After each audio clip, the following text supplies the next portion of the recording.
Dance Universe, this is Stars on the Show. Stars... Ano? Ano? Yabang mo ha. Stars on the floor, alo.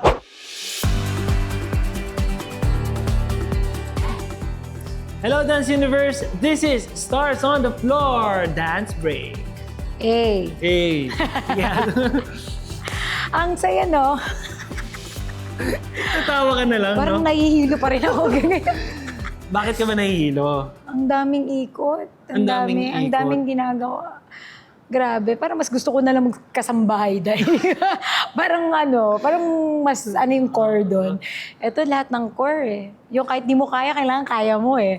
Tsaka yung kahit na, kunyari, pauwi na ako, yung hihiga ka pa lang, pipikit mo yung mata mo. Yung step yun, parang nahihirapan na ako matulog. Yung parang ayoko na lang din matulog kasi mamaya magre-rehearse. Tapos yung step, ang hirap-hirap. Pero... Si Britney ka naman eh. Tama, walang susuko. Walang susuko.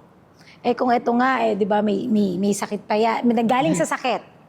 Okay, nagpapagaling. Ibig sabihin, di pa siya ganun ka buo, pero pinipilit niya yung best niya. Yung una naming lifting na magkasama kami, nung jive, mas malala yung gagawin ni Joker dito. So, doon din ako kumukuha ng strength na, okay, talagang porsigido siya, gusto niya manalo din, alam mo yon kasi halos lahat kami, meron na kahit paano ako, may isa na ako, siya, wala talaga, kaya kailangan lang namin talaga, ako mismo, kabisado yung step, siya, lahat naman okay siya. Yung lifting niya, pinupush niya yung sarili niya. Talagang yung kahit alam kong hindi niya kaya, kinakaya niya. So, doon din ako humuhugot ng kahit na ang sakit na ng yung mga litid ko dahil hindi na yung ugat litid na talaga na. sa loob ng legs ko talaga yung ayoko magreklamo pero makikita mo talaga yung lakad ko Masakit iba. na talaga. Sakit na.